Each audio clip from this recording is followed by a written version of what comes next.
Some time ago, EA decided to redo its Need for Speed franchise. The end result is we had two games. Need for Speed Shift was made for the 360 and the PS3, and was for those who craved street legal racing, but at the same time wanted the speed the franchise was famous for that you found in games like Hot Pursuit 2 and Need for Speed Underground. Over on the Wii side, we had Need for Speed Nitro, and that was made for more casual gamers, as well as those like me who actually missed the arcade style of Underground, Hot Pursuit, and yes, to a much lesser extent, Undercover. Or, no, I said much lesser extent. The problem, however, is it's not that good. As a regular gamer, or not exactly hardcore, but not exactly casual, well, I had a really hard time playing this game, and I highly doubt any casual gamers will have just an easier time as I did. First, let's get to the controls. It works great with the Wii steering wheel. You can hook up the GameCube with a classic controller to that. I haven't done either. I don't have a classic controller, and I usually don't play Wii games with the GameCube controller unless it's the Virtual Console with 64 games. Um, the other way is this thing where or the Wii mode itself is the steering, where it's like this for turning, in just to turn, and you could also use the nunchuck. I don't use the nunchuck when it comes to racing games, so that's out the window. And as for the Wiimote, it is too sensitive. Just doing this will cause a spin out, and driving assist is supposed to help you with that. Makes the game unplayable, makes the steering even more sensitive than it already is. And considering you already spin out when you just twist your wrist on the Wiimote, just imagine what will happen.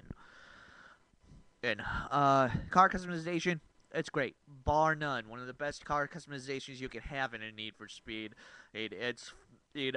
Those of us who are not hardcore gamers or not even regular gamers like me can get into the customization just like that. There's no thinking. There's no, oh wait, I like this. Well, how do I apply that? You just point, click.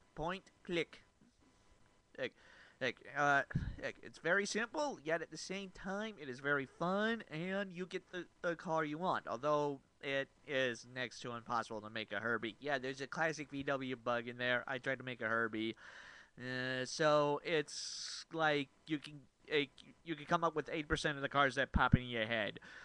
Although I will say it was a lot of fun finding a giant blue gear and like seeing in like when you're in the lead, the blue gear taking over the town. Top Gear will rule all. Unfortunately though, that's where the fun ends. When you get into the racing, you're gonna find it's bumper cars.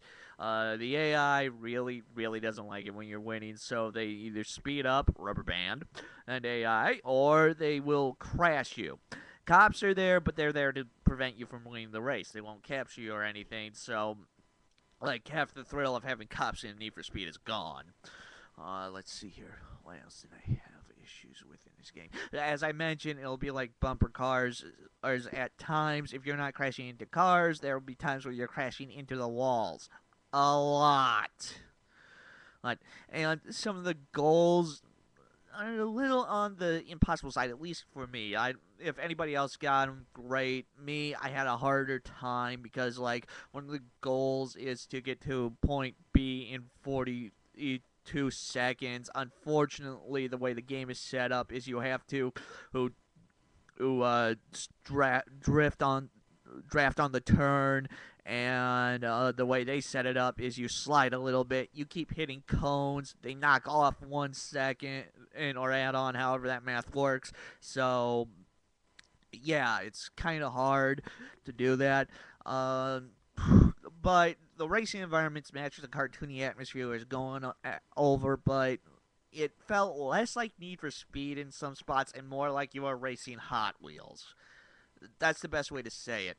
Uh, there's very little plot. All you gotta do is just beat the number one racer, make enough cash to get out wherever the hell you're supposed to be. There's really no big important storyline like there was in the underground or undercover or entries.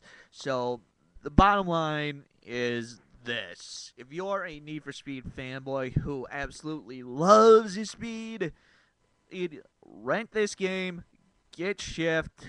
If you're looking for a good Need for Speed game, I can't tell you. I don't have a 360 or a PS3, no Shift. I can definitely tell you rent Nitro first. Um, 5 out of 10. I at middle of the road. The driving was fun. Yeah, the speed is in the game. Car customization is great. But like, if you want to make a Herbie, that's pretty much hard to impossible. Oh, the controls could have used a little more work, and I really wish they changed the design of the tracks so that way I wouldn't keep bumping into walls, or at the very least give the cars better AI so it wouldn't be bumper cars. If you're interested in this game, rent it first, then make your choice.